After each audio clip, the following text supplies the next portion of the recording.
जब कोई क्लाइंट कोई ड्रग ले रहा होता है तो ड्रग का एडिक्शन और भी ज़्यादा स्ट्रॉन्ग होता है।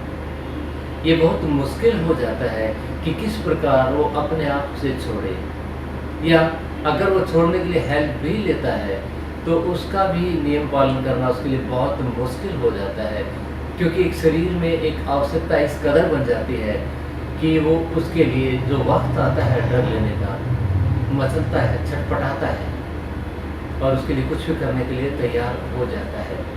लेकिन अगर क्लाइंट के अंदर ये अनुभूति है कि मैंने इसको छोड़ना है, ये मेरे लिए नुकसानदेह है, तो उसकी मदद की जा सकती है।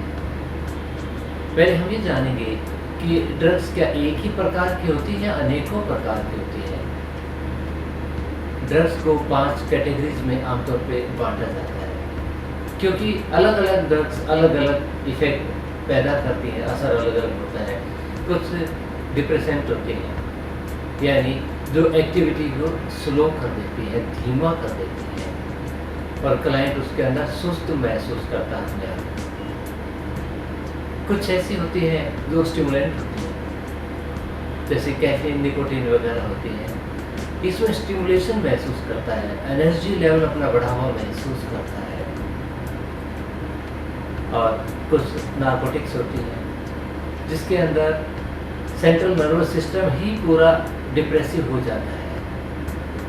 और कुछ साइकेडेलिक्स होती हैं जिसके अंदर हेलुसिनेशन यानी भ्रांतियाँ पैदा हो जाती हैं, एलएसडी वगैरह में जैसा होता है वो पैदा हो जाती हैं। और कुछ कैनेबिस यानी कि जो बीज वगैरह होते हैं उनका असर अलग अलग लोगों पर अलग अलग होता है, वो एक जैसा असर नहीं होता है। इनमें किसी भी कैटेगरी के अंदर हमारा क्लाइंट अगर एडिक्शन में आ गया है तो इलाज तो तकरीबन बराबर ही होगा, लेकिन उनको अच्छी तरह से एहसास करा देना है कि जब आप इस कैटेगरी इस एडिक्शन से बाहर आएंगे तो लाइफ किस प्रकार की होगी।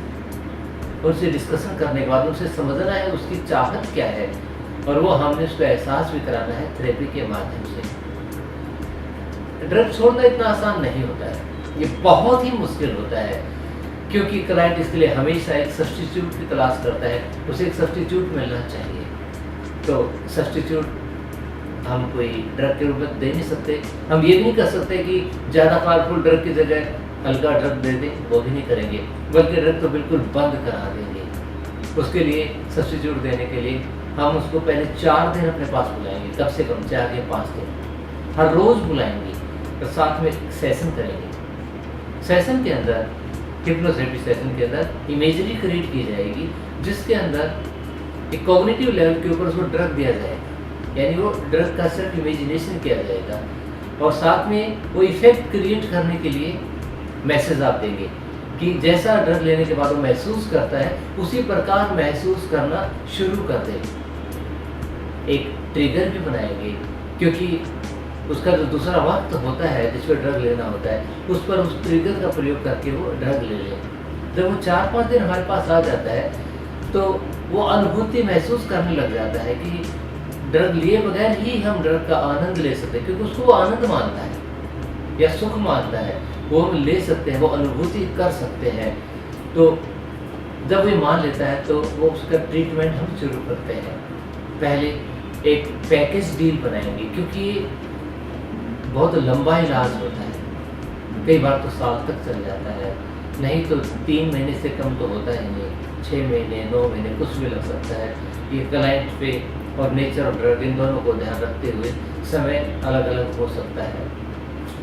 क्लाइंट का कमिटमेंट इसके लिए बहुत ज़रूरी होती है, और कमिटमेंट के लिए उसमें एहसास कराना कि उसके जीवन में आगे क्या चेंजेस आएंगे, क्या विकास होगा जब आप इस समस्या से बाहर आ जाएंगे।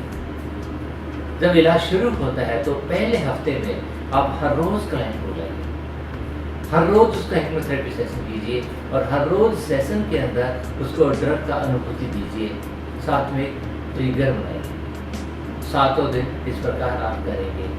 क्लाइंट अगर छुट्टी मारना चाहे तो उसकी परमिशन मत दीजिए, उसे लगातार आना है। उसके बाद आप उसके आने की फ्रीक्वेंसी घटा सकते हैं।